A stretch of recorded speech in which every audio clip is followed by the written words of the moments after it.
এই শোনো না, আমাদের অন্ধবিশ্বাস চ্যানেলটি যারা এখনো সাবস্ক্রাইব করেননি প্লিজ সাবস্ক্রাইব করে দাও। আর অল্প কিছু সাবস্ক্রাইবার হলে 1,00,000 পরিবার হবে। সবাই প্লিজ সাবস্ক্রাইব এবং বেশি বেশি শেয়ার করে দাও প্লিজ। আমি 2 হাত তুলে পরম করুণাময় রবের দরবারে আর্জি জানাই, আপনি কারো মহাব্বতে এমনভাবে পড়ুন যাতে নিজেকে তার জন্য উৎসর্গ করে দিতে দুবার না ভাবেন। তার জন্য আপনি ছটফট করতে করতে নিঃশেষ হয়ে যান বারবার। তার দর্শন পাওয়ার জন্য আপনার ওই শোভনীয় নেত্র যুগল যেন তৃষ্ণার্ত কাকের মতো চেয়ে থাকে তার পদচারণের পানে। আপনি আমাকে ঠিক যতটুকু যাতনা দিয়েছেন তার থেকে 100 গুণ বেশি ক্লেশ আপনি পান তার নিকট হতে। তার থেকে পাওয়া অবহেলার অসহনীয় যন্ত্রণা থেকে মৃত্যু যন্ত্রণা আপনার নিকট যেন শ্রেয় মনে হয়। আপনি তাকে পাওয়ার জন্য বেপরোয়া হয়ে উঠবেন বারবার, কিন্তু তাকে আপনি সহজে পাবেন না।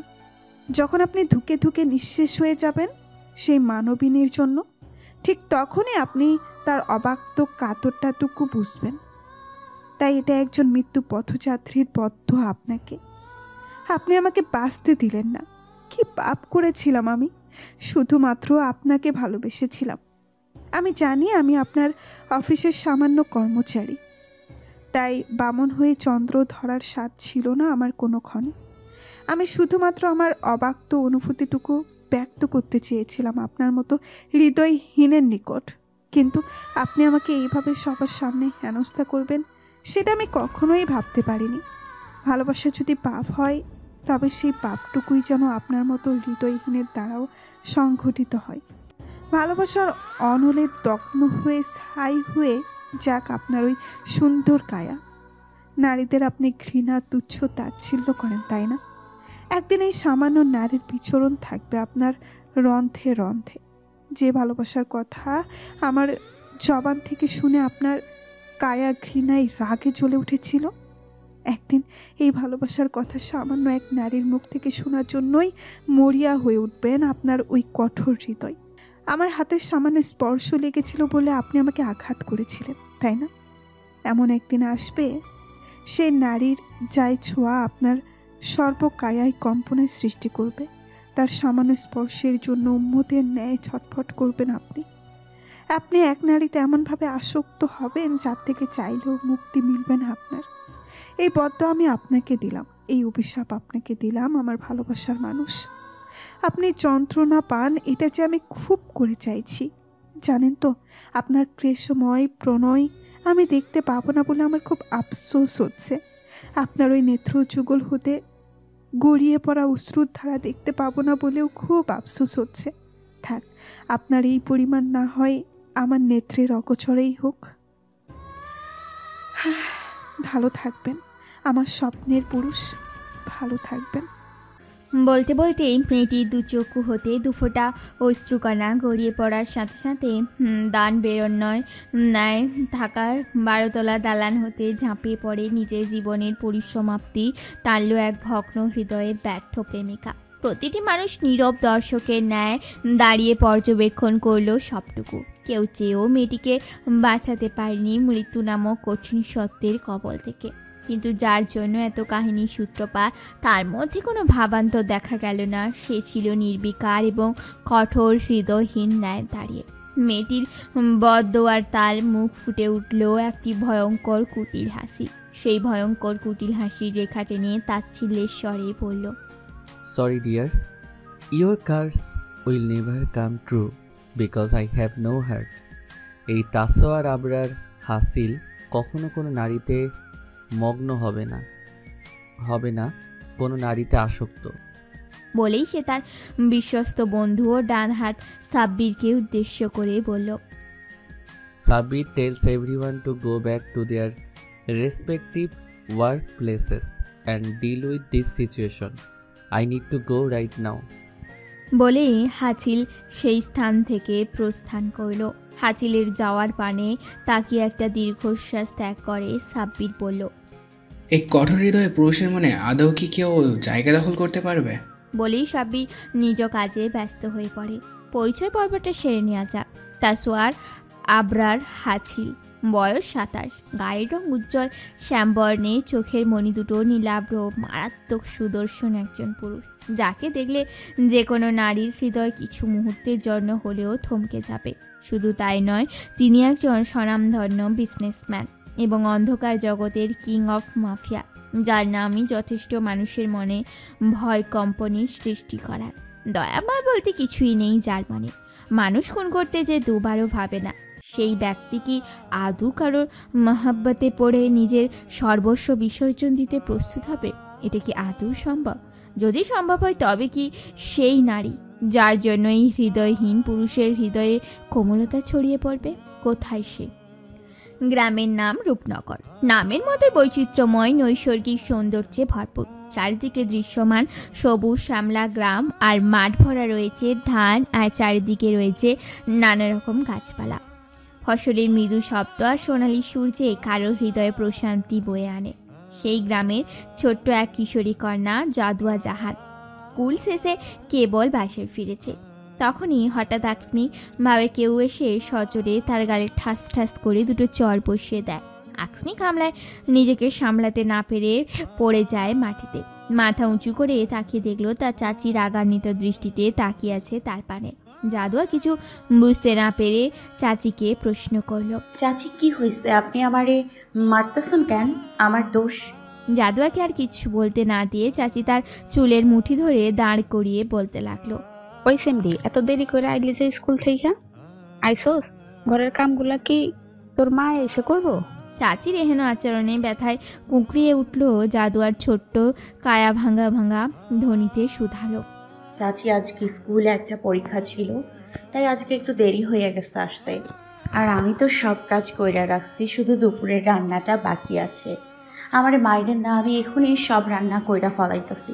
চাচি জাদুয়ার চুলের মুঠি ছেড়ে দিয়ে বলল, তাড়াতাড়ি রান্না কইরা তোর চাচার লইয়া খাওয়ান লইয়া যা খেতে। একটু দেরি হইলে কিন্তু মায়ের একটাও নিচে পড়বো না।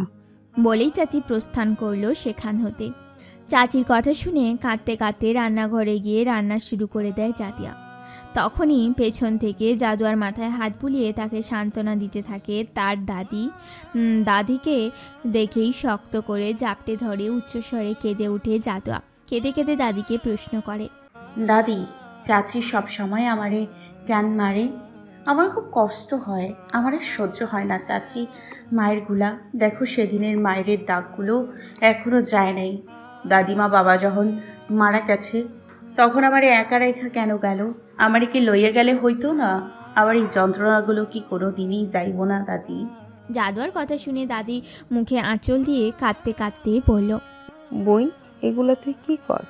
এসব কইতে হয় না, তুই চুপ থাক আর কান দিস না। কষ্ট মানুষের চিরজীবন থাকে না। একদিন দেখবি তোর সব কষ্ট মুইসা দেওয়ার লাইগা একটা রাজপুত্র আসবো। সে তোর চোখে এক ফোঁটা পানিও আইতে দিব না। দেখিস বোন, সে তোরে পরাণ দিয়া আগলাইয়া রাখবো। দাদির কথা শুনে জাদুয়া অবিশ্বাসের ন্যায় বলল, না দাদি, কোনো রাজপুত্র আইব না আমার লাইগা। আমার দুঃখ কোনোদিন যাইব না। আমি যে দুর্ভাগা কপালে জীবনেও সুখ আসে না। জাদুয়ার কথা শুনে দাদি আদুরে ভঙ্গিতে বলল, বোন, মনে রাখিস, আল্লাহ তাআলা যারে অনেক কষ্ট দেয় তারে সেই কষ্টের পরে আবার প্রচুর পরিমাণ সুখও দেয়। আর সেই সুখের জন্য তরে ধৈর্য ধরে থাকতে হইব। বলেই দাদি একটা দীর্ঘশ্বাস ছেড়ে আবার বলল, তোর সুখ মনে হয় আমি দেখা যাইতে পারুম না বোন, কিন্তু তুই মনে রাখিস আল্লাহ নিশ্চয়ই কোনো এক জনরে তোর লাইগা পাঠাইব তোরে পুতুলের মতো আগলায় রাখতে এই কুৎসিত সমাজের থাইকা। জাদুয়া দাদির কথা শুনে আতকে উঠে দাদিকে জাপটে ধরে কান্নারত কণ্ঠে বলল, দাদি, তুমি আমার রাইখা কোথাও যাইও না। তুমি কোথাও গেলে আমি যে মইরা যামু। দাদি জাদুয়ার কথা শুনে মাথায় আদুরে হাত বুলাতে বুলাতে বলতে লাগলো, আমি তোরে থুইয়া কই যামু পাগলি? কোথাও যামু না। দাদি মনে মনে বলল, জাদুয়ারে, আমি তো তোরে থুইয়া কোথাও যাইতে চাই না রে বোন, কিন্তু হায়াত মুহূর্ত সব ওই উপরওয়ালার হাতে। আমার শরীরটা যে আর চলে না রে বোন। মৃত্যুর আগে আমি শুধু আল্লাহর কাছে দোয়া করি তোর জীবন নে যাতে আল্লাহ এমন একজনকে পাঠায় যে তোর লাইগা পুরো দুনিয়ার মানুষের লগে লড়াই করতেও দুইবার ভাববো না। তোরে মানুষ যত দুঃখ দিছে তার থেকে হাজার গুণ সুখ যাতে আল্লাহ তোর কপালে দেয়, এই ফরিয়াদেই করি আমি ওই দয়াময় রবের নিকট। এ সকল কথা ভাবতে ভাবতেই দাদির চোখ দিয়ে অঝরে অশ্রু গড়িয়ে পড়তে লাগলো। সকল চিন্তা ভাবনার মধ্যেই চাচির ডাক পড়ল। চাচি চিৎকার করে ডেকে বলল, কিরে দাদুয়া, তোর হইছে? তাড়াতাড়ি করবি নাকি আমি আসমু? আমি আসলে কিন্তু ভালো হইব না। তোর চাচা না খাইয়া বইসা রইছে, তাড়াতাড়ি খাওন লইয়া যা। চাচির চিৎকার শুনে দাদিকে ছেড়ে তাড়াতাড়ি সব গুছিয়ে চাচির সামনে গিয়ে বলল, চাচির সব কিছু গোছানো হয়ে গেছে, আপনি একটু সুইটি আপুরে আমার সাথে যাইতে বলেন, আমার ওই দিক দিয়ে একা যাইতে ভয় লাগে। জাদুয়ার কথা শুনে চাচি পারুল বেগম চোখ মুখ কুঁচকে বলে উঠলেন, তোর বুদ্ধি তো খারাপ না। তোর লগে আমার মাইয়ারে ওই রোদ্দে মধ্যে যাইতে দেই আর তার শরীরের রং পুইরা কালা হইয়া যাক, তাই না? ভালোই কল কৌশল শিখছস দেখি। চাচির কথায় জাদুয়া আঁতকে উঠে বলল, না চাচি, আপনি আমারে ভুল বুঝছেন না। আপনি তো জানেন নওয়াজ ভাই। পারুল বেগম জাদুয়াকে আর কোনো কথা বলতে না দিয়ে থুতনি চেপে ধরে বললেন, আমি তোরে কথা শুনতে চাই না। মায়ের না খাইতে চাইলে তোর চাচার লগে এক্ষুনি খাওন লইয়া যা। চাচির আচরণে জাদুয়ার ছোট্ট মন কুঠুরে কষ্টের ভিড় জমিয়ে দুমড়ে মুচড়ে দিল। অভিমানী চোখে আকাশের পানে তাকিয়ে নেত্র যুগল থেকে গড়িয়ে পড়া দুফোঁটা অশ্রুকণা মুছে চাচির জন্য খাবার নিয়ে রওনা হলো। এবার জাদুয়ার পরিচয় পর্বটা সেরে নেওয়া যাক। জাদুয়া জাহান, বয়স 16, উচ্চতা 5 ফুট 3 ইঞ্চি, হাঁটু অবধি ঘন কালো রেশমের ন্যায় সিল্কি চুল, হলুদিয়া পাখির মতো হলুদ ফর্সা রং তার। মুখমণ্ডলে যেন আল্লাহ তাআলা সকল মায়া ঢেলে দিয়েছেন ওই মায়াবী মুখশ্রী, যে কারো মনে দাগ টেনে দেওয়ার মতো। কালো মণি নেত্র যুগল থেকে অতীব সহজে চোখ ফেরানোর সাথী কারণে এই নেত্রের গভীরতায় যে কেউ হারিয়ে যাবে বারংবার। তাই তো বাবা মা নাম দিয়েছেন জাদুয়া। কিন্তু হায়, ভাগ্যের কি নির্মম পরিহাস!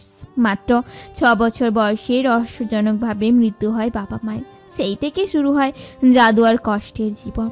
দাদি আঁকলে নেয় ছোট্ট জাদুয়াকে, কিন্তু চাচা চাচির অত্যাচারের মাত্রা যেন দিন দিন বেড়েই চলেছে। এই অত্যাচার সহ্য করেই টিকে আছে জাদুয়া। চাচার জন্য খাবার নিয়ে যাওয়ার সময় প্রতিমধ্যে হঠাৎই রক্তমাখা একটি ছেলে জাদুয়ার পায়ের সামনে এসে পড়ল। জাদুয়া ভয়ে আতঙ্কে উঠে চোখ মুখ খিঁচে স্থির হয়ে দাঁড়িয়ে পড়ল সেখানেই। তখনই একটি পরিচিত কণ্ঠস্বর কর্ণগোচর হতেই চোখ খুলে তাকালো জাদুয়া। দেখতে পেল তার সামনে দাঁড়িয়ে আছে চেয়ারম্যানের বখাটে নেশাখোর ছেলে নওজান উদ্দিন। মুখে তার ভয়ঙ্কর কুটিল হাসি। মোহগ্রস্তের ন্যায় জাদুয়ার পানে তাকিয়ে থেকে বলল, কিরে বুলবুলি পাখি আমার, ভয় পাইছস? ভয় পাইছস না জান, দেখ এই পোলাডারে না তোরে প্রেমের প্রস্তাব দিছিল, দেখ আমি ওর কি হালাত করছি। হালাই বাচ্চা থাকলে আর তোর দিকে তাকাইব না। বলেই উচ্চ স্বরে হেসে উঠে নওজান রক্তাক্ত ছেলেটিকে এলো পাথারি আঘাত করতে থাকে। এই সকল ঘটনা দেখে ভয়ে শিউরে উঠে সর্বাঙ্গ কম্পনের সৃষ্টি হয় জাদুয়ার। নিঃশ্বাস আটকে আটকে আসছে। জাদুয়ার মনে পড়ে যায় ছোটবেলায় দেখা তার বাবা মায়ের রক্তাক্ত লাশ দুটোর কথা। কাপা কাপা গলায় চিৎকার করে বলে উঠল জাদুয়া, নওয়াজ ভাই থামুন, মইরা যাইব তো উনি, ওনারে আর মারবেন না। জাদুয়ার কথা শুনে হাঁপাতে হাঁপাতে নওয়াজ জাদুয়ার কাছে এসে পড়ল, বাহ, আমার বুলবুলির মুখে দেখি কথা ফুটছে, কিন্তু বুলবুলি ওরে তো একটা শিক্ষা দিতেই হইব। ও তো বুঝতে হইব ও এই নেওয়াজের বুলবুলির দিকে চোখ দেওয়ার দুঃসাহস দেখাইছে। তুমি যে শুধু আমার, সেটাই তো ওরে বোঝাইতে হইব, তাই না? নওয়াজের এহেন বাক্যলাপে কাঁপা কাঁপা কণ্ঠে জাদুয়া বলল, নওয়াজ ভাই, আমি আপনার না। আর আমি আপনাকে কতবার বলছি, আমি আপনাকে ভালোবাসি না, আমি আপনারে ঘৃণা করি। বাকি কথাটুকু বলার সময় জাদুয়ার চোখে পড়ল অগ্নিশিখার ন্যায় রূপ ধারণ করা নওয়াজের চোখের পানে। সাথে সাথে স্তব্ধ হয়ে গেল জাদুয়া। জাদুয়ার কথা শুনে নওয়াজ একদম জাদুয়ার নিকটে এসে বলল, বুলবুলি, তুমি আমারে ভালোবাসো আর ঘৃণা করো, তাতে আমার কিচ্ছু যায় আসে না। একটা কথা মনে রাখো, তুমি আমার হইবা। বলেই নওয়াজ যখন জাদুয়ার শরীরে হাত দিতে যাবে তখনই জাদুয়ার চাচার জন্য নিয়ে যাওয়া খাবারের বাটি ফেলে সেই স্থান থেকে বাড়ির দিকে দৌড়ে ছুটে যায়। জাদুয়ার যাওয়ার পানে তাকে উচ্চস্বরে হেসে নওয়াজ চিৎকার করে বলে ওঠে, বুলবুলি, আমার থেকে পালাইতে গিয়ে আবার আমার থেকে ভয়ঙ্কর কারো পাল্লাই পড়ো না। বলেই আবার নিচু স্বরে মুখের থেকে চুচু ধ্বনি বের করে বলল, আমি তোমার জীবনে আর কাউরে আসতে দিব না। এখন সময় হয়েছে তোমারে আমার কইরা নেওয়ার। তোমারে আমার করতে সোজা আঙুলে যদি কাজ না হয় তাহলে দরকার হইলে আঙুল বাঁকা করুম, কিন্তু তোমারে আমার কইরা ছাড়ুম। বলেই নওয়াজ নিজের বাড়ির দিকে রওনা হলো। আমেরিকার রাজধানী ওয়াশিংটনে একটি অন্ধকারচ্ছন্ন বৃহৎ রুমে হাত পা মুখ বাঁধা অবস্থায় আছে একজন মধ্যবয়স্ক পুরুষ এবং একজন সুন্দরী বিদেশি রমণী। তারা নিজেদের ছোটানোর জন্য ছটফট করছে। ঠিক তখনই তারা তাদের সামনে কারোর উপস্থিতি টের পেয়ে নিশ্চল হয়ে যায়। তখনই কেউ এসে তাদের চোখ মুখের কাপড় খুলে দেয়। মধ্যে বয়স্ক লোকটি তার সামনে দাঁড়িয়ে থাকা ভয়ঙ্কর সুদর্শন পুরুষটিকে দেখে আঁতকে উঠে কাঁপতে শুরু করে। সে বুঝে গেছে আজ তাকে আর কেউ বাঁচাতে পারবে না। তারপর সে কাঁপা কাঁপা স্বরে উচ্চারিত করলো একটি নাম, তাসওয়ার আবরার হাসিল। তখনই লেদার জ্যাকেট, ব্লু জিন্স ও বুট পরা, রিভলভার হাতে দাঁড়িয়ে থাকা সুদর্শন পুরুষটির মুখে শাহাদাত আঙ্গুল নিয়ে বলে উঠল, ইস, একদম চুপ। তুই কি জানিস না আমার নাম কারো মুখে নেয়া আমি পছন্দ করি না। I just hate that man. Sorry sir, আর এরকম হবে না। আরে রিল্যাক্স, আমিও জানি আর এরকম হবে না। কি করে হবে বল? পরবর্তী ভুল করার জন্য তো তুই বেঁচেই থাকবি না। হাঁচিলের কথা শুনে লোকটি ভয় মিশ্রিত আকুতি ভরা কণ্ঠে বলল, স্যার, আমি ভুল করেছি, আর জীবনে এরকম করব না। আমাকে মাফ করে দিন। আমি লোভে পড়ে আপনার সাথে বিশ্বাসঘাতকতা করেছি। আমাকে ক্ষমা করে দিন স্যার। স্যার, আমার কিছু হলে আমার বউ বাচ্চাকে দেখার মতো আর কেউ থাকবে না। এবারের মতো আমায় মাফ করে দিন। লোকটির কথা শুনে হাঁচিল একটা ভয়ঙ্কর হাসি দিয়ে বলল, এত বছর আমার সাথে ছিলি, তারপরে এটা বুঝলি না? এই তাসওয়ার আবরার হাসিল কোনোদিনও কাউকে ক্ষমা করে না, আর বিশ্বাসঘাতকদের তো কখনোই না। তুই কি ভেবেছিস আমার ইনফরমেশন তুই অন্যজনকে দিবি আর আমি সেটা বুঝবো না? Do I look like a fool? নিজের স্ত্রীর কথা ভাবছিস? ভাবিস না। তুই মরলে তার কিছুই আসবে যাবে না। সে ঠিক নতুন কাউকে জুটিয়ে নিবে। মেয়ে মানুষ তো। বলেই হাঁচিল লোকটিকে আর কোনো কথা বলতে না দিয়ে বক্ষপৃষ্ঠ বরাবর অনবরত শ্যুট করলো রিভলভার দিয়ে। মুহূর্তেই লোকটি নিস্তেজ হয়ে লুটিয়ে পড়ল মৃত্যুর কোলে। এতক্ষণে ঘটে যাওয়া সকল ঘটনা দেখে বাকরুদ্ধ হয়ে গেল বন্দি দশায় থাকা বিদেশি সুন্দরী রমণীটি। সে যেন সেই সুদর্শন মুখটির সাথে এতক্ষণে ঘটে যাওয়া হিংসতার সাথে কোনো মিলই খুঁজে পাচ্ছে না। রমণীটির মনে সাহস জুগিয়ে ভয়ে ভয়ে প্রশ্ন করল, Let me go, please. What have I done? I did not even cheat on you. So why you tie me up? আমাকে যেতে দিন। আমি কি করেছি? আমি আপনার সাথে প্রতারণাও করিনি, তাহলে আমাকে বেঁধে রেখেছেন কেন? বিদেশি রমণীর কথায় হাঁচিল তীক্ষ্ণ দৃষ্টিতে তাকিয়ে পড়ল। Absolutely right, sweetheart. You did not cheat on me, but you know what, sweetheart? I hate all women, but I hate prostitutes terribly. And you are a whore. You wanted to sleep with me, did not you? Even though I would have let you go, but you showed your audacity by giving me drugs and touching me badly with those dirty hands of yours. So tell me, how could I let you go? মেয়েটিকে আর কোনো কথা বলতে না দিয়ে নিজের রিভলভারের অবশিষ্ট সকল গুলি শ্যুট করল মেয়েটির বক্ষপিঞ্জর বরাবর। এরপর হাঁচিল তার ডান হাত সাব্বিরকে উদ্দেশ্য করে বলল, সাব্বির, রুমটি তাড়াতাড়ি পরিষ্কার কর। বলেই সেখান থেকে প্রস্থান করল হাঁচিল। হাঁচিলে যাওয়ার পানে তাকে অন্যান্য গার্ডদের মধ্যে একজন বলে উঠল, আচ্ছা স্যার, সবসময় সবার হার্টে শ্যুট করে কেন? অন্য গার্ড বলে উঠল, আরে স্যারের তো হার্ট নাই, তাই সে সকলের হার্টেই শ্যুট করে। এটা শুনে বাকি গার্ডরা হেসে ওঠে। এই সকল কাহিনী দেখে সাব্বির তীক্ষ্ণ দৃষ্টি করে গর্জে উঠে বলল, নিজেদের কাজ কর তোরা, এমন যাতে না হয় পরবর্তী টার্গেট তোরা হয়ে যাস। সাবিরের কথা শুনে সকলের মুখের হাসি উপে যায়, যে যার কাজে মনোযোগী হয়। রূপনগর গ্রাম। জাদুয়া হাঁপাতে হাঁপাতে বাড়ি পৌঁছে গিয়ে এক গ্লাস পানি নিয়ে সবটুকু খেয়ে জোরে জোরে নিঃশ্বাস নিতে লাগলো। জাদুয়াকে এমন অবস্থায় দেখে পারুল বেগমের ভ্রু কুঁচকে এলো। সে কিছু জিজ্ঞেস করতে যাবে, তখনই বাড়ির উঠোন থেকে জাদুয়ার চাচা রহিম মিয়া রাগান্বিত স্বরে ডেকে বলল, বাড়ির সবাই কি মরছে নাকি? বেলা কত হয়েছে, সেই খেয়াল কি কারো আসে? এখন পর্যন্ত আমার খাবারটাই লইয়া কারো যাওয়ার মুরদ হয় নাই। রহিম মিয়ার কথা পারুল বেগমের কর্ণগোচর হতেই ভয়ঙ্কর রাগান্বিত দৃষ্টিতে জাদুয়ার পানে চেয়ে হুট করে জাদুয়ার চুলের মুঠি ধরে টানতে টানতে বাহিরে নিয়ে সজোরে রহিম মিয়ার পায়ের সামনে ধাক্কা দিয়ে ফেলে দিল। জাদুয়া ব্যথায় কুঁকড়ে উঠে ও মা গো বলে চিৎকার দিয়ে উঠল। এতে পারুল বেগম আরও রেগে গিয়ে কয়েকবার সজোরে চপটঘাত করল জাদুয়ার কোমল গালে। তারপর রহিম মিয়াকে উদ্দেশ্য করে রেগে গিয়ে বলল, আমি আমার উপর রাগ হইছে না, এই মাইয়ারে দিয়া খাওন পাঠাইছি অনেক আগে, কিন্তু ও আপনার জন্য খাওন লইয়া যায় নাই। চাচির কথা শুনে জাদুয়ার ঘৃণায় রাগে বলে উঠল, চাচি মিথ্যা কথা বলেন কেন? আল্লাহর দোহাই লাগে আপনি আমার চরিত্র নিয়ে একটাও বাজে কথা কইবেন না। চাচা আমি বলতাছি কি হইছে। আমি যখন খাবার নিয়ে যাইতাছিলাম তখন নওয়াজ ভাই ঠাস। জাদুয়ার বাকি কথা শেষ করতে না দিয়ে রহিম মিয়া নির্দয়ের মতো চপটঘাত করতে করতে বলল, তোর সাহস কি করে হয়? তুই তোর চাচের মুখে মুখে কথা বলস, নিজের দোষ ডাকতে তর্ক করস। তোর লাগে আমি এখন পর্যন্ত না খাইয়া রইছি। বলেই হাতের সামনে পাওয়া একটি লাঠি দিয়ে অমানুষের ন্যায় আঘাত করতে থাকলো জাদুয়ার ছোট্ট কায়ায়।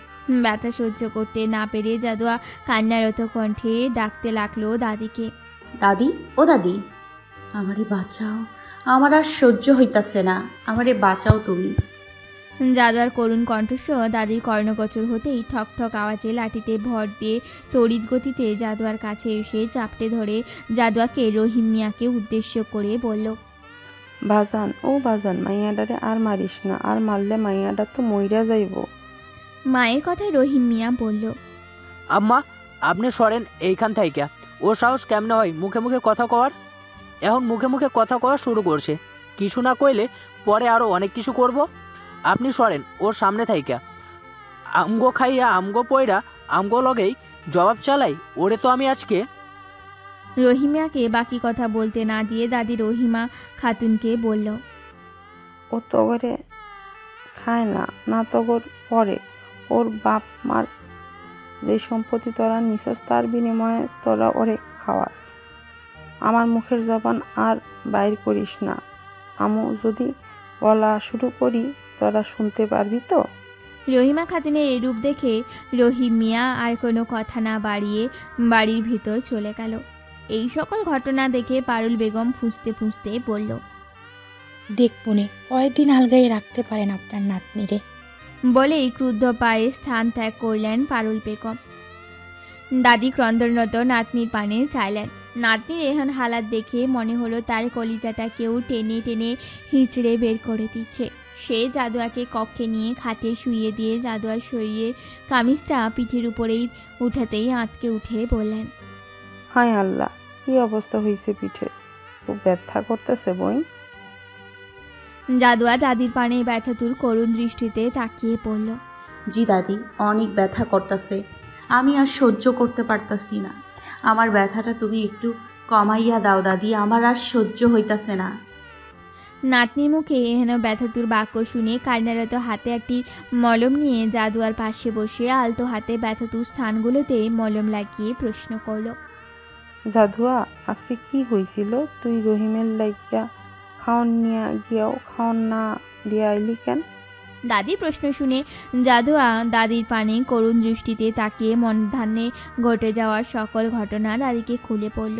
সকল ঘটনা শুনে দাদি বিচলিত কণ্ঠে শুধালেন, জাদুয়া একলা কোথাও যাইবি না তুই, নওয়াজ পড়লাটা ভালা না, ওর থেকে যত সম্ভব দূরে দূরে থাকবি। প্রয়োজন হয় আর স্কুলে যাওয়া লাগবো না, যেখানেই যাবি আমার সাথে নিয়ে যাবি, বুঝলি?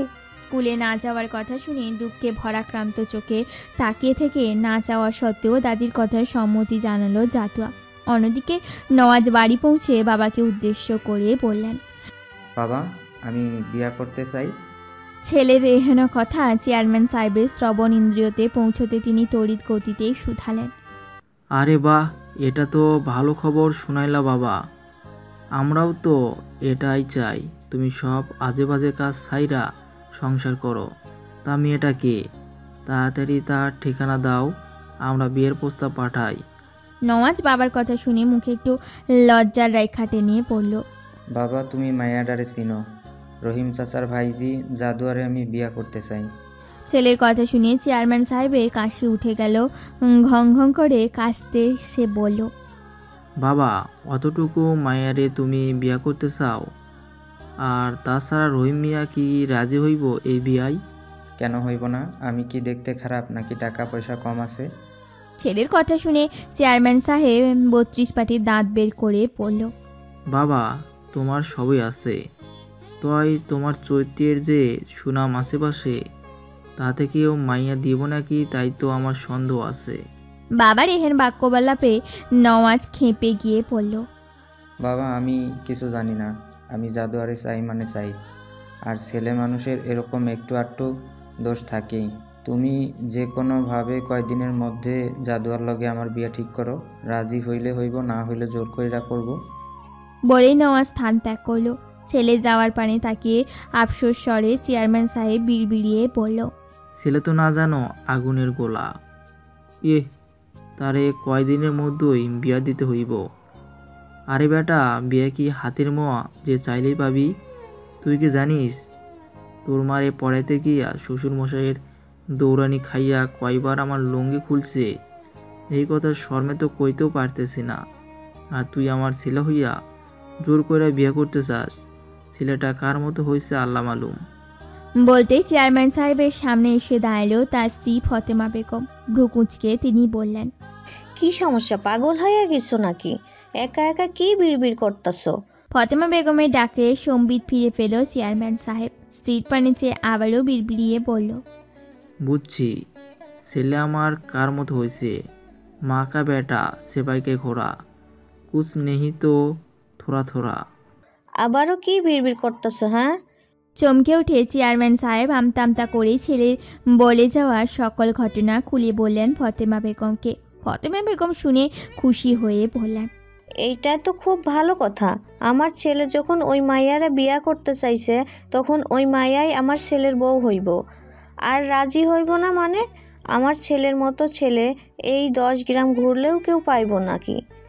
আর পোলা মানুষের একটু একটু দোষ থাকবই। আর আমার পোলা কি কোনো মাইয়ার কাছে গেছে নাকি? ওই সকল মায়াই আমার পোলার কাছে আইছে টাকা পয়সার রূপ দেখা বশ করতে। যখন দেখলো বশ করতে পারে নাই, তখন মিথ্যা বদনাম লটাইছে আমার নিষ্পাপ ছেলের নামে। আপনি কালকে সকালে তৈরি থাকেন, কালই আমরা জাদুয়ার জন্য বিয়ের প্রস্তাব নিয়ে যাব।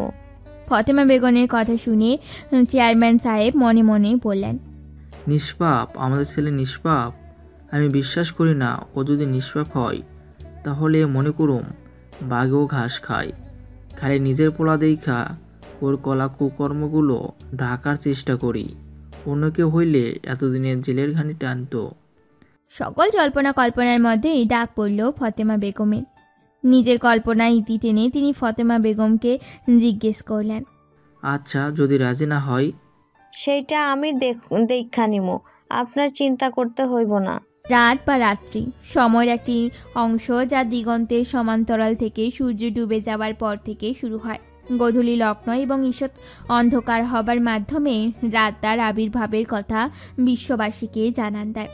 এই রাত কারোর জন্য হয় সুখকর, আবার কারোর জন্য হয় দুঃখকর নির্ঘুম রাত্রি। সর্বাঙ্গে অসহ্য যন্ত্রণা নিয়ে পুরো রাত নিদ্রাহীনভাবে কাটিয়ে দেয় জাদুয়া। অসহ্য যন্ত্রণার পর কিছুটা সময়ের জন্য নিদ্রা ভর করেছিল তার নেত্রযুগলে। তখনই দূরের মসজিদ থেকে ভেসে আসলো সুমধুর আজানের ধ্বনি। সকল যন্ত্রণা ভুলে বিছানা ত্যাগ করলো জাদুয়া। পুকুরে এসে অজু করে দাদির জন্য অজুর পানি নিয়ে দাদিকে জাগ্রত করলো ঘুম থেকে। অতঃপর দুজন মিলে ফজরে সালাত আদায় করে নিল।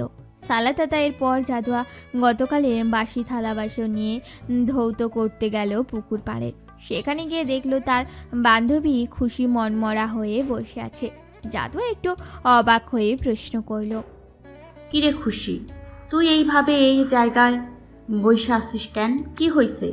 জাদুয়ার কথায় খুশি কষ্টমাখা চাহনি নিয়ে বলল, জানোস, জাদুয়া ময়নাবু কালকে রাতে গলায় ফাঁসি দিয়ে আত্মহত্যা করছে।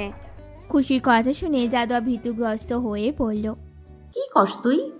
তার সাথে তো আমরা সেদিনও কথা কইলাম। উনি এরকমটা কেন করলো জানোস কিছু? জানি, সবাই বলা বলি করতেছিল ময়নাবু নাকি গর্ভবতী আছিল। উনি যারে ভালোবাসে তারে সব জানানোর পর সে নাকি তারে গ্রহণ করতে অস্বীকার করে, তাই উনি নিজের জীবন দিয়ে দিছে। তাইলে ময়নাবুর বাবা মা ওই ছেলের নামে পুলিশের কাছে বিচার দেয় না কেন? খুশি জাদুয়ার দিকে তাকিয়ে বলল, তুই জানোস ছেলেটাকে? কে? নওয়াজ ভাই। জাদুয়া ভয় চিৎকার করে বলে উঠল, কি? এই কথাটা ওইখানে উপস্থিত থাকার সবাই বলতেছিল। নওয়াজ ভাই চেয়ারম্যানের পোলা, টাকা পয়সার অভাব নাই তাগো। তার নামে কিছু করতে গেলে ওনার শান্তিতে এই গ্রামেই থাকতে পারবো না, তাই আর কিছু করব না তারা। খুশির কথায় জাদুয়া ভয় থরথর করে কাঁপতে কাঁপতে দাদির কাছে চলে এসে দাদির কোলে মাথা রেখে গুটিসুটি হয়ে শুয়ে পড়ল। জাদুয়ার এরূপ হালাত দেখে রহিমা বেগম চিন্তিত স্বরে প্রশ্ন করলেন, কি রে জাদুয়া, কি হয়েছে? তুই এমন করতেছস কেন? জাদুয়া মাথা উঁচু করে দাদির পানে তাকিয়ে থেকে খুশির বলা সকল কথা দাদিকে বলল। দাদি সকল ঘটনা শুনে বলল, এ আর নতুন কি?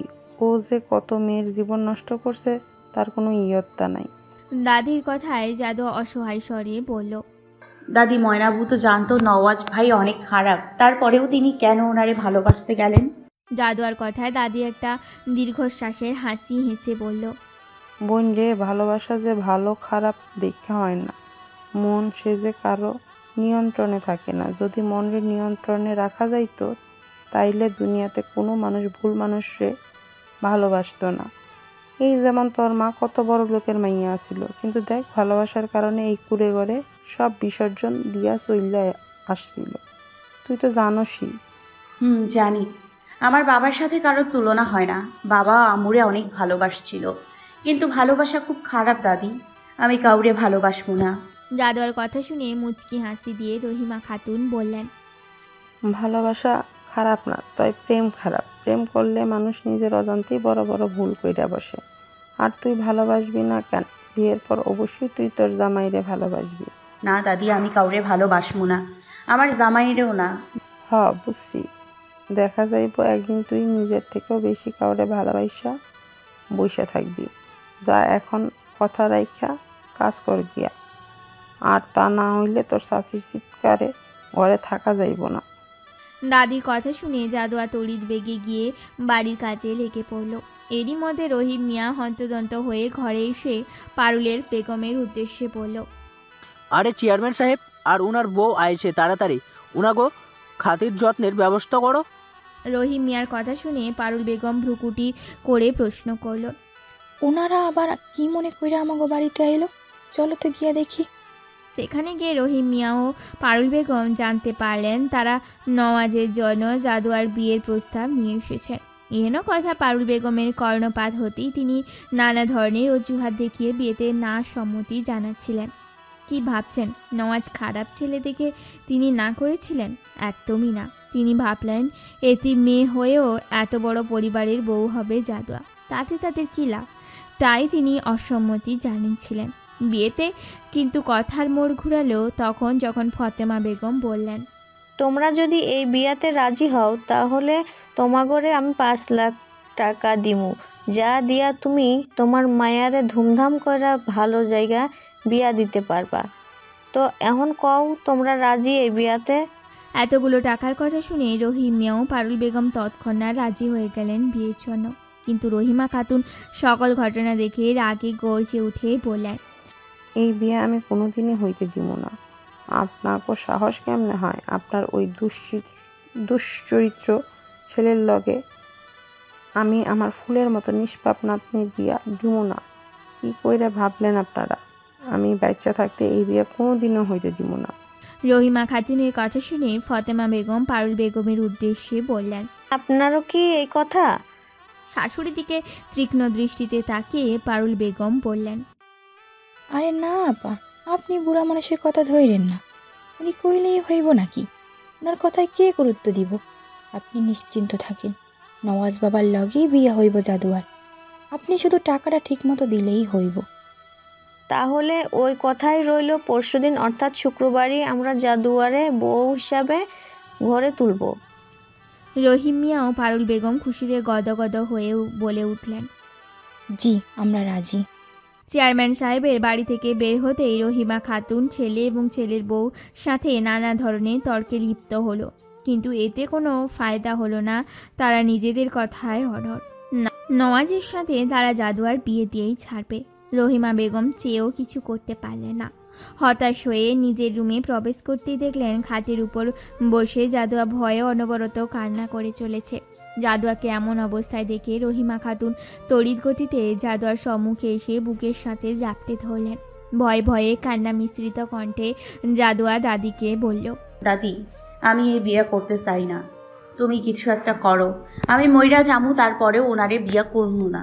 জাদুয়ার কথায় প্রতি উত্তরে দাদি বললেন, এসব কথা কইতে হয় না বোন, আল্লাহ যখন বিপদ দিছে আল্লাহ বিপদ থেকে রক্ষা করব।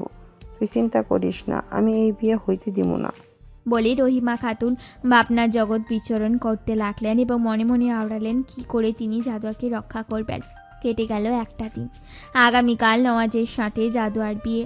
মেয়েটি ভয়ে একদম গুটিয়ে গেছে। রহিমা খাতুন কোনোভাবেই নাতনির এহেন হালাত সহ্য করতে পারছে না।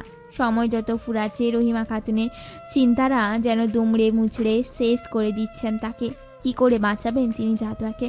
ভাবতে ভাবতে হঠাৎ তার ভাবনার পরিসমাপ্তি টানল একটি নাম, আর তা হলো সুলতানা খান জাদুয়ার নানুমণি। নামটি মাথায় আসতেই রহিমা খাতুন খুঁজে বের করলেন তার পুরনো আমলের একটি সিন্ধুক। সেটি খুলে অনুসন্ধান চালালেন কাঙ্ক্ষিত বস্তুটি এবং সেটি পেয়েও গেলেন একটি ফোন নাম্বার, যা পেয়ে তিনি স্বস্তি নিঃশ্বাস ত্যাগ করলেন। কিন্তু হঠাৎই খেয়াল হলো এত বছর হয়ে গেছে, নাম্বারটি কি এখনও খোলা পাবেন? এই সকল চিন্তায় আবারও মন কুঠুরে নেমে আসলো বিষাদের ছাপ। পরক্ষণে নিজের মনকে সামাল দিয়ে বলেন, আগে ফোন কইরা দেইখানি, পরেরটা পরে চিন্তা করা যাইব। সময় কেটে গেল অনেকক্ষণ। দিনের আলোয় পরিসমাপ্তি ঘটিয়ে ধরণীতে আগমন ঘটল সন্ধ্যা। রহিমা বেগম নানান কৌশলে রহিম মিয়ার মুঠোফোন নিয়ে নিজের কক্ষে প্রবেশ করে ধীরে ধীরে কণ্ঠে জাদুয়াকে একটি নাম্বার দিয়ে বললেন, জাদুয়া এই নাম্বারটায় কল দিয়ে আমার কাছে দিত। দাদির কথা জাদুয়া দাদিকে প্রশ্ন করলো, দাদি এটা কার নাম্বার? দাদি জাদুয়ার পানে তাকিয়ে বললেন, তোরে সব কমো, আগে তুই এই নাম্বারটায় কল দে। জাদু আর কোনো কথা না বলে নাম্বারটি নিয়ে কল দিয়ে দাদিকে ফোনটি দিল। রহিমা খাতুন আল্লাহর নাম নিতে নিতে ফোনটি কানের কাছে নিয়ে ধরলেন। তখনই রিং বেজে উঠল। রহিমা বেগম স্বস্তির নিঃশ্বাস ত্যাগ করে অপেক্ষা করতে থাকলো ওপাশের মানুষটির কল রিসিভ করার আশায়। সকল অপেক্ষার পরিসমাপ্তি ঘটিয়ে ওপাশ থেকে কেউ একজন কল রিসিভ করে বলল, হ্যালো, আসসালামু আলাইকুম, কে বলছেন? রাহিমা বেগম ফোনে কালো কণ্ঠস্বর শুনে উত্তেজিত হয়ে জিজ্ঞেস করলেন, আপনি কি সুলতানা খান? রহিমা খাতুন প্রশ্নটি করে দরফর করা বুকে অপেক্ষা করতে থাকলেও পাশের মানুষটির উত্তরের আশায়। তখনই উপাস থেকে মানুষটি বলে উঠলেন, জি আমি সুলতানা খান, আপনি কে বলছেন? বহু প্রতীক্ষিত উত্তরটি কর্ণগোচর হতেই স্বস্তির নিঃশ্বাস ত্যাগ করলেন রহিমা খাতুন। মরুভূমির ন্যায় শুষ্ক হয়ে যাওয়া ওষ্ঠটিকে জিহ্বা দ্বারা ভিজিয়ে পড়তে উত্তর করলেন, রহিমা খাতুন। কোন রহিমা খাতুন? রহিমা খাতুন আমতা করে বললেন, আমি আপনার ছোট মেয়ে মেহেরের শাশুড়ি বলছিলাম। এত বছর পর অনাকাঙ্ক্ষিত কোন মানুষের ফোন পেয়ে আশ্চর্যিত হলেন সুলতানা খান। বিস্ময় মাখা মুখে প্রশ্ন করলেন, আপনি এত বছর পর কি মনে করে স্মরণ করলেন? রহিমা বেগম সাহস সঞ্চয় করে বললেন, আপনার কাছে আমার অনেক বড় একটা সাহায্যের প্রয়োজন। সুলতানা খান ভ্রুকুটি করে প্রশ্ন করলেন, কিসের সাহায্য? রহিমা খাতু বললেন, জাদুয়ারে বাঁচান, নইলে ওরা ওর জীবনটা একদম নষ্ট কইরা দিব। সুলতানা খান রহিমা খাতুনের কথায় কোনো অর্থ বুঝে উঠতে না পেরে জিজ্ঞেস করলেন, কে জাদুয়া, আর কারা ওর জীবন নষ্ট করবে? এবার রহিমা খাতুন ঢোক গিলিয়ে বললেন, দাদু আপনার নাতনি, আপনার ছোট মেয়ে মেহের আর আমার ছেলে সোহেলের একমাত্র মাইয়া। রহিমা খাতুনের কথায় সুলতানা খান অবাকের সপ্তম আসমানে পৌঁছে গিয়ে নিজের মস্তিষ্ককে স্থির করে বললেন, আপনি এসব কি বলছেন? আপনি নিজে আমাকে বলেছেন আমার মেয়ে আর মেয়ের জামাইয়ের মৃত্যুর সংবাদ। কই, সেদিন তো বলেননি ওদের একটা কন্যা সন্তানও ছিল? রহিমা খাতুন কান্না মিশ্রিত কণ্ঠে শুধালেন, আমারে আপনি মাফ কইরা দেন। আমি চাই নাই জাদুয়া আমার বড় ছেলের শেষ চিহ্নটুকু আমার থেকে দূরে চলে যাক। আমি যদি সেদিন জাদুয়ার কথা আপনারে কইতাম তাহলে আপনি জোর কইরা হইলেও ওরে লইয়া যাইতেন। তাই আমি স্বার্থপরের মতো সেই দিন জাদুয়ার কথা আপনারে জানতে দিই নাই। রহিমা খাতুনের কথায় সুলতানা খান গর্জে উঠে বললেন, আপনি কাজটা একদম ঠিক করেননি। কতটা যন্ত্রণায় এত বছর নিজের জীবন পার করেছি সেই সম্বন্ধে আপনার কোনো ধারণা আছে? আপনি জানেন, সব সময় মনে হয়েছিল আমি যদি আমার সন্তানকে আগেই মেনে নিতাম, যদি ওর ভুলটা সেদিন ক্ষমা করে দিতাম, তাহলে মনে হয় আমার আদরের কন্যা বেঁচে থাকতো। আপনি জানেন, আমার সব সময় মনে হয়েছে আমার রাগের জন্য আমার মেয়ের এই করুণ পরিণতি হয়েছে। আপনি যদি একটাবার আমার নাতনির কথা আমাকে জানাতেন, তাহলে হয়তো এতটা বছর আমার কষ্ট নিয়ে বেঁচে থাকতে হতো না। জাদুয়ার কথা জানলে আমি ওকে আমার কাছে নিয়ে আসতাম ঠিকই, কিন্তু আপনার সাথেও ওর যোগাযোগ কখনোই বিচ্ছিন্ন করতাম না। আপনার সামান্য মূর্খতামির কারণে আমার নাতনি আজ বিপদের মধ্যে। বাদ দিন এসব কথা, এখন বলুন আমার নাতনির কি হয়েছে আর কারা ওর জীবন নষ্ট করে দিবে? সুলতানা খানের প্রশ্নে রহিমা খাতুন একটু দীর্ঘশ্বাস ত্যাগ করে জাদুয়ার জীবনে ঘটে যাওয়া সকল ঘটনা খুলে পড়লেন। রহিমা খাতুনের কথা শুনে সুলতানা খান ডুকরে কেঁদে উঠেই বললেন, আমার নাতনি, হায় আল্লাহ, খান বংশের নাতনি হয়ে এত কষ্ট সহ্য করতে হয়েছে তাকে। সুলতানা খান একটি দীর্ঘশ্বাস ত্যাগ করে নিজেকে সামলিয়ে নিয়ে আবার বললেন, আমি কালই গিয়ে আমার নাতনিকে নিয়ে আসবো আমার কাছে। সুলতানা খানের কথা শুনে হাতকে উঠে রহিমা খাতুন বললেন, না না আপা, যা করার আপনার আজকের মধ্যেই করতে হইব, কারণ কালকেই তারা জাদুয়ার বিয়া ঠিক করছে নওয়াজের সাথে। আপনি কালকে যদি ঠিক সময়ের মধ্যে চললেও আসেন তাও অনেক ঝামেলা হইব। তাই আপনি যা করার আজই করেন। আপনি আজকেই জাদুয়ারে আপনার কাছে নিয়ে যান। রহিমা খাতুনের কথায় সুলতানা খান চিন্তিত হয়ে বললেন, আজকের ভেতরে এত তাড়াতাড়ি কিভাবে যাব? এখন রওনা হলেও তো অনেকটা দেরি হয়ে যাবে রূপনগর গ্রামে পৌঁছতে। তাছাড়া সুলতান ভিলায় আজ কোনো পুরুষও নেই। আচ্ছা, আপনি চিন্তা করবেন না, আমি গার্ডদের সাথে নিয়ে আসছি। আপনি জাদুয়ার সব কিছু গুছিয়ে রাখুন, আমি আপনার বাড়িতে যত জলদি সম্ভব আসছি। সুলতানা খানের কথায় রহিমা খাতুন তৎক্ষণাৎ প্রতি উত্তরে বললেন, না না, আপনার এইখানে আইতে হইব না। চেয়ারম্যানের কিছু চামচারা দিন রাত আমাকে বাড়ির উপর নজর রাখছে। আমি জানি এটা নওয়াজের কাজ। আপনি বরং আমাকে বাড়ির পিছনের রাস্তায় আইসেন, আমি জাদুয়ারে নিয়ে ওইখানে অপেক্ষা করব। আর আপনাকে আসতে ঠিক কতটুকু সময় লাগবে? ঠিক আছে, আপনি যেই জায়গায় বলছেন সেখানেই যাব। আর আমার ওইখানে পৌঁছাতে মিনিমাম 5 ঘন্টা লাগবে। রহিমা খাতুন কথার ইতি টেনে হন্তদন্ত হয়ে জাদুয়ার সকল জিনিসপত্র একটা ব্যাগে গোছাতে শুরু করলেন। দাদির এহেন কাণ্ডে জাদুয়া প্রশ্নবিদ্ধ আঁখি তুলে দাদিকে প্রশ্ন করল, দাদি কি করতেছো এইগুলো তুমি? আর আমার সব কিছু ব্যাগে রাখতেছো কেন? জাদুয়ার প্রশ্নে দাদি জাদুয়ার পানে মুখ তুলে করুণ দৃষ্টিতে তাক করে জাদুয়ার কাছে এসে ছোট্ট মুখশ্রীতে দুহস্তে আলতো করে চেপে ধরে ললাটে গাঢ় চুম্বনের প্রলেপ দিতেই রহিমা খাতুনের আঁখি যুগল হতে গড়তে লাগলো অবাধ্য নোনা জল। দাদি নেত্রের অশ্রুকণা দেখে বক্ষপিঞ্জরে মোচড় দিয়ে উঠল। জাদুয়া প্রশ্নবৃদ্ধ চাহনি নিয়ে দাদিকে প্রশ্ন করল, দাদি কি হয়েছে? তুমি এরকম করতেছো কেন? কও আমারে। জাদুয়ার কথায় রহিমা খাতুন চোখের গড়িয়ে যাওয়া নোনা জলটুকু মুছে পড়লেন।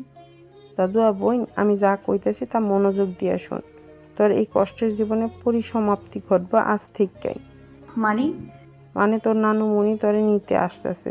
তুই এখন থেকে তাগো সাথে থাকবি, আর কারোর থেকে তোর কষ্ট পাইতে হইব না বোন। তুই তাড়াতাড়ি তৈরি হইয়া নে, তারা তোরে নিতে আইতাছে। দাদির কথায় জাদু আর চমকে গিয়ে পড়ল। না দাদি, আমি যাবো না। আমি তোমারে রাইখা কোথাও যাবো না। কই এতদিন আমি যে এত কষ্টে ছিলাম, তারা তো আমার একটা খোঁজও নেয় নাই। এখন কেন তারা নিতে আসছে আমারে? জাদুয়ার কথায় রহিমা খাতুন অপরাধীর ন্যায় মুখ করিয়ে বললেন, বোন, তোর নানুরে ভুল বুঝিস না। সত্যি ভুল কইরা হইয়া থাকে তাহলে সেটা আমার। আমি তারে তোর কথা জানতেই দিই নাই। তারা কেউই তোর সম্বন্ধে জানতো না। আমার আগেই তোর কথা তাগরে বলা দরকার ছিল। যদি আগেই বলতাম তাইলে তোর এত বছর এত কষ্ট সহ্য করতে হইতো না। আমারে মাফ কইরা দে বোন। বলেই দাদি কেঁদে উঠলেন। জাদুয়া দাদিকে দৃঢ়ভাবে আলিঙ্গন করে বলল, না দাদি, তুমি আমার কাছে মাফ চাইও না। তুমি যা করছো তা আমারই ভালোবাসা করছো। তুমি আমার কাছে মাফ চাইয়া আমারে অপরাধী কইরো না। আর আমি তোমারে ছাড়া কোথাও যাবো না। তুমি তুমি ওনাদের আসতে না কইরা দাও। জাদুয়ার কথায় দাদি বললেন, না বোন, পাগলামি না করে তাড়াতাড়ি তৈরি হইয়া নে। না দাদি, আমি যাবো না। এবার জাদুয়ার কথায় মেকি রাগ করে বললেন, যাবি না? ঠিক আছে, তোর যাইতে হইব না। তুই নওয়াজরে বিয়া করার জন্য প্রস্তুত হইয়া থাকিস। ওরে বিয়ে কইরা ওর লগে সংসার করিস আর সারা জীবন চোখের পানি ফেলাইস।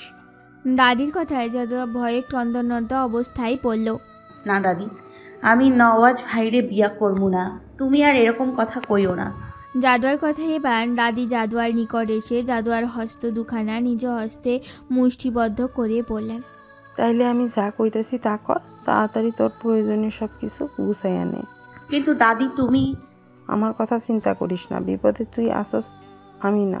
আর আমি সুযোগ পাইলি তোর লগে যোগাযোগ করবো। দাদির কথায় জাদুয়ার দ্বিমত পোষণ না করে নিজের প্রয়োজনীয় যাবতীয় সকল দ্রব্য সামগ্রী গুছিয়ে তৈরি হয়ে নেয়। এবার শুধু অপেক্ষা সঠিক সময়। এতক্ষণে বাড়ির সকলে নিদ্রায় আচ্ছন্ন হয়ে পড়েছে। রাত যত গভীর হচ্ছিল, আকাশের অবস্থা ততই খারাপ হয়ে যাচ্ছিল। বাহিরে বইতে শুরু করেছে ঝোড়ো হাওয়া। খানিক বাদে বাদেই শোনা যাচ্ছে বজ্রের বিকট শব্দ। প্রকৃতির এহেন অবস্থায় রহিমা খাতুন তোয়াক্কা না করে অতি সাবধানতার সহিত বাড়ি থেকে বেরিয়ে এলো জাদুয়াকে নিয়ে। প্রতিমধ্যে রহিমা খাতুনের বক্ষে অনুভূত হলো তীব্র ব্যথার। দাঁতে দাঁত চেপে নিজের শরীরের সকল শক্তি সঞ্চয় করে এগোতে লাগলো কাঙ্ক্ষিত গন্তব্যস্থলে। খানিকক্ষণ বাদে অম্বরের বুক চিরে বেরিয়ে আসা আলোক রশ্মিতে স্পষ্ট হলো রহিমা খাতুনের ব্যথাতুর মুখশ্রী। সঙ্গে সঙ্গে জাদুয়া দাদিকে দুহাতে আঁকলে নিয়ে প্রশ্ন করলো, দাদি কি হয়েছে? তোমারে এমন লাগতেছে কেন? জাদুয়ার প্রশ্নে দাদি মুখে মেকি হাসির রেখা টেনে সকল যন্ত্রণাকে লুকিয়ে বললেন, বুড়া হইয়া গেছি তো, তাই হাঁটতে একটু কষ্ট হইতেছে, এই আর কি। দাদির কথায় জাদুয়া বলল, দাদি, তোমার বেশি কষ্ট হইলে বাড়িতে চলো আমাকে। জাদুয়ার কথা সম্পূর্ণ করতে না দিয়ে দাদি রাগান্বিত স্বরে বললেন, চুপ থাক, আর একটা বেশি কথা কবি, চুপচাপ হাঁটতে থাক। দাদিকে রেগে যেতে দেখে জাদু আর কোনো কথা না বাড়িয়ে দাদিকে ধরে হাঁটা শুরু করলো নিজ গন্তব্যের দিকে। প্রকৃতির সকল বাধা পেরিয়ে তারা পৌঁছলো তাদের নির্বাচিত স্থানটিতে। সেখানে এসে দেখলো এখানে কেউ আসেনি। বকে চিনচিন ব্যথা নিয়ে ঝিরিঝিরি বৃষ্টির মাঝে অপেক্ষার প্রহর গুনতে লাগলো তারা সুলতানা খানের আগমনের জন্য। অপেক্ষার সমাপ্তি টেনে বিশাল বড় গাড়ি এসে থামলো তাদের সামনে। হঠাৎ গাড়ি থেকে নেমে আসলো বিশাল দেহী একজন গার্ড, যিনি সুলতানা খানকে গাড়ির ডোর খুলে বেরোতে সাহায্য করছিলেন। সুলতানা খান গাড়ি থেকে নামতেই গার্ডটি তার মাথার উপর ছাতা ধরে সাহায্য করছিল সামনে এগোতে। সুলতানা খানের চোখের সামনে জাদুয়াকে দেখেই দু হাত দিয়ে শক্ত করে আলিঙ্গন করে ললাটে গালে অধরে চুম্বন এঁকে দিয়ে জাদুয়াকে জড়িয়ে ধরে রহিমা খাতুনের উদ্দেশ্যে বললেন, ও একদম মেহেরের মতো হয়েছে, তাই না আপা? রহিমা খাতুন সুলতানা খানের কথায় সাই জানিয়ে বললেন, জি আপা, ও একদম আপনার মেয়ের মতোই হয়েছে। আপা, দেরি না কইরা আপনারা এক্ষুনি রওনা হন যাওয়ার জন্য। আকাশের অবস্থা তেমন ভালো না, যে কোনো সময় ঝড় শুরু হইয়া যাইতে পারে। রহিমা খাতুনের কথায় সুলতানা খান বললেন, আপা আপনি? আমার জন্য চিন্তা কইরেন না, আমি একাই বাড়িতে যাইতে পারবো। আপনি এখন ঘরে নিয়ে চলে যান। দাদির কথায় জাদুয়া ভয়ে কান্নারত কণ্ঠে দাদির দুহস্ত শক্তভাবে চেপে ধরে বললেন, দাদি, তুমিও আমার সাথে চলো। রহিমা খাতুন জাদুয়ার হস্ত থেকে নিজ হস্ত ছাড়িয়ে নিয়ে জাদুয়াকে টেনে গাড়িতে বসিয়ে গাড়ির দরজা লাগাতেই জাদুয়া চিৎকার করে দাদিকে বলল, আমি যাবো না তোমারে রাইখা। রহিমা খাতুন জাদুয়ার কথায় কোনো প্রত্যুত্তর না করে সুলতানা খানের দিকে চেয়ে বললেন, আবার তাড়াতাড়ি যান আপনারা এইখান থেকে। রহিমা খাতুনের কথায় সুলতানা খান আর কাল বিলম্ব না করে রওনা দিলেন নিজের গন্তব্যে। জাদুয়া গাড়ির জানলা ভেদ করে অশ্রুসিক্ত নয়নে চেয়ে রইল দাদির পানে, যতক্ষণ অবধি দাদিকে দেখা যায়। রহিমা খাতুনও সেখানে দাঁড়িয়ে দেখতে লাগলো নিজের প্রাণপ্রিয় নাতনির বিদায় বেলা। গাড়িটির দৃষ্টি থেকে অদৃশ্য হওয়ার সাথে সাথেই রহিমা খাতুন নিজের বক্ষস্থল চেপে ধরে অসহ্য যন্ত্রণায় বসে পড়লেন সেখানে। আল্লাহর নাম জপতে জপতে বুকের অসহ্য যন্ত্রণা নিয়ে বাড়িতে ঢুকতেই পারুল বেগমের কর্কশ কণ্ঠে থেমে গেলেন রহিমা খাতুন। রেগে গর্জে ওঠে পারুল বেগম প্রশ্ন করলেন, জাদুয়া কই রাইখা আইছেন ওরে? আমি ঘুমের থেকে না জাগলে তো আপনার এই শয়তানি ধরতেই পারতাম না। আপনি কি মনে করছেন ওরে লুকিয়ে রাখলেই আমরা খুঁজা পাবো না ওরে? এবার পারুল বেগম রহিম মিয়ার দিকে ঘুরে পড়লেন, তাড়াতাড়ি আপনার মায়েরে বলেন জাদুয়া কই আছে বলতে। রহিম মিয়া নিজের স্ত্রীর কথায় রহিমা খাতুনকে একই প্রশ্ন করলেন। রহিমা খাতুন তাদের প্রশ্ন মুখে একটু তৃপ্তির হাসি ফুটিয়ে পড়লেন, আমি জাদুয়ারে তোমাকে অত্যাচারিত সীমা না থেকে অনেক দূরে পাঠাইয়া দিছি। বলেই রহিমা খাতুন মাটিতে লুটিয়ে পড়লেন। রহিম মিয়ার সঙ্গে সঙ্গে এসে মাকে আঁকলে ধরে ডাকাডাকি করলেন, কিন্তু রহিমা খাতুন এখন আর কোনো ডাকে সাড়া দিলেন না। বিদায় নিলেন এই অসভ্য বর্বর দুনিয়া থেকে। সে বিদায় নিল এই নিষ্ঠুর দুনিয়া থেকে, যেই দুনিয়ায় সে বৃদ্ধ বলে কথার কোনো মূল্য দেয়া হতো না। সেই দুনিয়া থেকে যেই দুনিয়ায় সন্তান মাকে সম্মান দিতে জানতো না। গন্তব্য হলো সেই দুনিয়ায়, যেই দুনিয়ায় চিরস্থায়ী, যেখানে তাকে করা হবে না অবহেলা অনাদর। মৃত্যু সে যে চিরন্তন সত্যবাণী। জন্ম যখন হয়েছে তখন মৃত্যুও অবধারিত। আল্লাহ সুবহানু আল্লাহ তাআলা বলেন, প্রত্যেক প্রাণীকে মৃত্যুর স্বাদ গ্রহণ করতে হবে এবং তোমরা নিজ নিজ কাজের প্রতিফলন সম্পূর্ণভাবেই কেয়ামতের দিন পাবে। মাটিতে লুটিয়ে পড়ে আছে রহিমা খাতুনের নিথর দেহটি। সামনেই রহিম মিয়া বাক্যশূন্য হয়ে চেয়ে আছেন মায়ের অনাদরে পড়ে থাকা দেহটির দিকে, যা এখন লাশ নামে পরিচিত। জাদুয়া সে জানলেও না সেই প্রিয় মানুষটির মৃত্যুর সংবাদ, যে এত বছর নিজের বুক দিয়ে সযত্নে আঁকলে রেখেছিলেন তাকে। যখন সে জানবে তার প্রাণপ্রিয় দাদির মৃত্যুর সংবাদ, তখন সে কি করবে? দাদির মৃত্যুর সংবাদ থেকে অজানা জাদুয়া কান্নারত অবস্থায় দুর্বল হয়ে ঘুমিয়ে পড়ল গাড়ির মধ্যে। সুলতানা খান নাতনির নেতিয়ে যাওয়া ঘুমন্ত মুখশ্রীটি বুকের মধ্যে ভালোভাবে চেপে ধরলেন, যাতে জাদুয়ার কোনো অসুবিধা না হয়। সূর্যের একাংশ দিগন্তের উপর ছড়িয়ে জানান দিচ্ছে প্রাতঃকালের আগমনের কথা। সূর্যোদয়ের সঙ্গে সঙ্গে বিশাল গাড়িটি এসে থামল সুলতানা ভিলার সামনে। সুলতানা খান ঘুমন্ত জাদুয়ার মুখশ্রী দেখে একটু প্রশান্তির হাসি হেসে ডেকে তুললেন জাদুয়াকে। ঘুম থেকে উঠতেই জাদুয়ার চোখ পড়ল সামনে থাকা বাড়িটির দিকে। এটাকে বাড়ি বলা নিছকি বোকামি বয়ে কিছুই নয়, এটা যেন কোনো রাজকীয় প্রসাদ। জাদুয়ার চোখ বড় বড় করে বেরিয়ে আসলো গাড়ি থেকে। সুলতানা খান জাদুয়ার হাত ধরে নিয়ে গেল। সুলতানা ভিলার মধ্যে জাদুয়া আশেপাশে সব কিছু দেখছে আর অবাক হচ্ছে। ড্রয়িং রুমে পৌঁছতে সকলে এসে উপস্থিত হলো সুলতানা খানের সামনে। সুলতানা খান না তার ছেলেদের দেখে প্রশ্ন করলেন, তোমরা এখানে? সুলতানা খানের প্রশ্নের প্রতি উত্তরে তারা বললেন, মা জাদুয়ার আসার কথা শুনে নিজেদের আর ধরে রাখতে পারেনি, তাই সকল কাজ ফেলে চলে এসেছি। বলেই তাদের চোখে পড়ল জাদুয়ার পানে।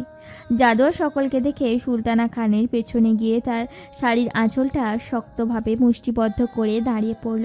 জাদুয়াকে ভয় পেতে দেখে সুলতানা খান জাদুয়ার হাত ধরে টেনে সবার সাথে পরিচয় করানোর জন্য সামনে নিয়ে আসলেন। জাদুয়াকে দেখে সাহিল খান ও রেদওয়ান খান এসে জড়িয়ে ধরে মাথায় আদুরে হাত বুলিয়ে বললেন, ভয় পাস না মা, আমরা তোর মামা। আমি তোর বড় মামা সাহিল খান, আর ও তোর ছোট মামা রেদওয়ান খান, আর ওরা তোর ভাই বোন। সকলের অস্থিরতা দেখে সুলতানা খান সকলের উদ্দেশ্যে বললেন, জাদুয়া এখন অনেক ক্লান্ত, আগে ওকে রেস্ট নিতে দাও, তারপর না হয় ধীরে সুস্থে সকলের সাথে পরিচয় করানো যাবে। এরপর সুলতানা খান সোহানা স্নেহার উদ্দেশ্যে বললেন। সোহানা এবং স্নেহা রেদওয়ান খানের দুই কন্যা। তোমরা জাদুয়াকে ওর রুমটা দেখিয়ে দাও। সোহানা এবং স্নেহা সুলতানা খানের আদেশে হাসি মুখে জাদুয়ার সামনে এসে দাঁড়িয়ে জাদুয়াকে নিয়ে চলে গেল রুম দেখানোর উদ্দেশ্যে। প্রতিমধ্যে জাদুয়াকে বলল, তোমার নামটা ঠিক তোমার মতোই মিষ্টি, কে রেখেছে এই নাম? জাদুয়া স্নেহার দিকে না তাকিয়েই বলল, আম্মু রেখেছে। তোমার কণ্ঠ কি সুন্দর, তুমি শুদ্ধ ভাষায় কথা বলতে জানো? কার কাছ থেকে শিখেছো? আম্মুর কাছ থেকে। ওমা তাই, তুমি কিসে পড়ো? 10ম শ্রেণীতে। জাদুয়ার কথায় স্নেহা অবাক হয়ে বলল, মা তুমি আমাদের থেকে অনেক ছোট। আমি এবার ইন্টার ফার্স্ট ইয়ারে পড়ি, আর আপু অনার্স ফাইনাল ইয়ারে পড়ে। আমি তোমার থেকে 1 বছরের সিনিয়র। আপু বলে ডাকবে আমায়। বলেই হাসি মুখে ননস্টপ কথা বলেই যাচ্ছে। জাদুয়া শুধু নিশ্চুপ হয়ে সব শুনছে। জাদুয়া নিশ্চুপতা দেখে সোহানা স্নেহার উদ্দেশ্যে বলল, সারাদিন শুধু বকর বকর করতেই থাকিস। দেখছিস মেয়েটা অনেক ক্লান্ত, তারপর তোর থামার কোনো নাম নেই। তোর কথার তেজে দেখবি মেয়েটি বেহুশ হয়ে গেছে। সোহানার কথায় স্নেহা মুখ ভার করে চুপ হয়ে গেল। জাদুয়ার রুমে গিয়ে রেস্ট নিতে বলে চলে গেল ওরা দুজনে। জাদুয়ার রুমে এসে দেখে, রুম দেখে তো তার পুরো অবাক হওয়ার অবস্থা। কত বড় রুম, কি সুন্দর করে সাজানো। খানিকক্ষণ পর জাদুয়ার চোখ যায় রুমে থাকা ব্যালকনিটির দিকে। ব্যালকনিতেই দেখতেই জাদুয়ার চোখ পড়ল সুলতানা ভিলার গার্ডেন এরিয়ার দিকে। রং বেরঙের ফুল দেখে জাদুয়ার মন প্রফুল্লতায় ভরে উঠল। প্রকৃতির মনোমুগ্ধকর রূপে কিছু সময়ের জন্য জাদুয়া ভুলে যায় সকল দুঃখ কষ্ট। কিন্তু খানিকক্ষণ বাদেই দাদির কথা মনে হতেই আকাশের কালো মেঘের মতো মনটা মলিনতায় ছেয়ে যায়। মনে মনে জাদুয়া ভাবে, দাদি যদি সাথে থাকতো তাহলে কতই না মজা হতো। বলেই মনের সকল মলিনতা নিয়ে রুম এসে আবার ঘুমিয়ে পড়ল। জাদুয়া সুলতানা ভিলায় এসেছে আজ 1 মাস। ধীরে ধীরে সে নিজেকে মানিয়ে নিতে শুরু করেছে। সুলতানা খান জাদুয়াকে 10ম শ্রেণীতে ভর্তি করিয়ে দিয়েছেন। কয়েকদিন হলো জাদুয়া স্কুলে যাওয়া শুরু করেছে।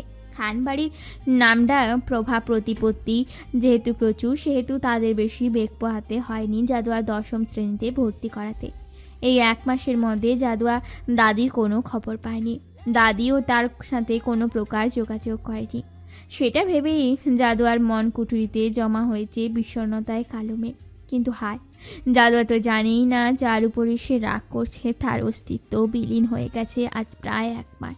এই বাড়িতে আসার পর জাদুয়ার সবচেয়ে বেশি ভাব যার সাথে হয়েছে সে হলো ছোট মামা 10 বছরের ছেলে রাফিনের সাথে। আজ প্রায় 1 মাস পর জাদুয়া সকলের সাথে নিজ থেকে হেসে হেসে কথা বলছে। তা দেখে সুলতানা খান ও বাকি সবাই খুব খুশি হলেন। জাদুয়াকে সকলের সাথে মিশতে দেখে স্নেহা জাদুয়াকে বলল, জাদুয়া, এতদিন হয়েছে তুমি এসেছো, কিন্তু এখনো অবধি সুলতানা ভিলা ভালোভাবে দেখোনি। চলো আজ তোমাকে পুরো ভিলা ঘুরিয়ে দেখাবো। স্নেহার কথায় জাদুয়াও সম্মতি জানিয়ে স্নেহা, সোহানা ও রাফিনের সাথে চলে যায় সুলতানা ভিলা ঘুরে দেখার জন্য। সব কিছু ঘুরে ঘুরে দেখার পর একটা দরজার সামনে এসে সকলে থামে। জাদুয়া এর আগেও ভিন্ন ধরনের দরজাটি দেখেছে, কিন্তু এ ব্যাপারে কাউকে কোনো প্রশ্ন করেনি। তাই আজ জাদুয়া ওদের উদ্দেশ্যে প্রশ্ন করল, আচ্ছা সব কয়টা রুম থেকে এই রুমের দরজাটা অন্যরকম কেন? স্নেহা জাদুয়ার প্রশ্নে প্রত্যুত্তরে বলল, এটা স্পেশাল সিকিউরিটি সিস্টেমে তৈরি করা হয়েছে, যাতে কেউ ইচ্ছে করলেও ঢুকতে না পারে। এটা শুধুমাত্র ভয়েস কার্ড অথবা পাসওয়ার্ড দিয়ে খোলা যায়। তাহলে তোমরা কেউ এই রুমে ঢোকোনি? স্নেহার কথায় রাফিন বলে উঠল, আরে পাগল নাকি, সে দেশে বাঘের গুহায় কে প্রবেশ করতে চায়? এবার সোহানা সকলকে চুপ করিয়ে দিয়ে বলল, আমি তোকে সব খুলে বলছি। এটা যার রুম সে হচ্ছে বড় বাবার একমাত্র ছেলে, অর্থাৎ আমাদের সকলের বড় ভাই তাসাউর আবরার হাসিল ভাইয়ের রুম। উনি এতটাই গম্ভীর আর বদমেজাজি যে আমরা ভয়কেও ওনার সামনেই যাই না। আর উনি ওনার কোনো জিনিসে কারো হস্তক্ষেপ বা ছোঁয়া পছন্দ করেন না। তাই উনি ওনার রুমে দাদি ছাড়া কাউকে ঢুকতেই দেয় না। ওনার রুমে ঢোকা তো দূরের কথা, ওনাকে দেখলেই তো সকলের হাঁটু কাঁপে। সোহানের কথা শেষ করতে না দিয়ে স্নেহা বলে উঠল, তাও ভালো, উনি এখানে থাকেন না, উনি বিদেশে থাকেন। কিন্তু মাঝে মাঝে যখন আসে তখন আমাদের সকলের অবস্থা ছেড়ে দেমা কেঁদে বাঁচির মতো হয়ে যায়। উনি এখানে যখন আসে তখন কারোর সাথে একটা কথাও বলেন না, শুধুমাত্র দাদি ছাড়া। দাদির সাথেও প্রয়োজন ব্যতীত একটাও বেশি কথা বলেন না। বড় মামামার সাথেও বলেন না? প্রশ্ন করল জাদুয়া। বড় বাবার সাথে হয়তো বা দুই একটা কথা বলে, কিন্তু বড় আম্মুর সাথে কোনো কথাই বলেন না। কেন? অবাক হয়ে প্রশ্ন করলো জাদুয়া। তখনই স্নেহা বলে উঠল, আরে বড় আম্মু তো হচ্ছিল ভাইয়ার সৎ মা, তাই উনি ওনাকে দেখতে পারেন না। স্নেহার কথায় সোহানা স্নেহাকে রাগ দিয়ে থামিয়ে জাদুয়ার উদ্দেশ্যে বলল, শোন জাদুয়া, তোকে একটা কথা বলে রাখি। আমরা জানি না হাসিল ভাই কতদিন পর আসবে বা কত বছর পর আসবে, তাই আগে থেকেই বলছি উনি আসলে ভুলেও ওনার সামনে যাবে না। যদি উনি তোর সামনে পড়েও যায় তাহলে কোনো কথা না বলে চলে যাবে, বুঝতে পারলি? সোহানার কথায় জাদুয়া ভয়ে বলে উঠল, নিয়মিত ভালোবাসার গল্প শুনতে এবং পড়তে আমাদের অন্ধবিশ্বাস চ্যানেলটি সাবস্ক্রাইব করে পাশে থাকা বেল আইকনটি ক্লিক করুন। ধন্যবাদ সবাইকে।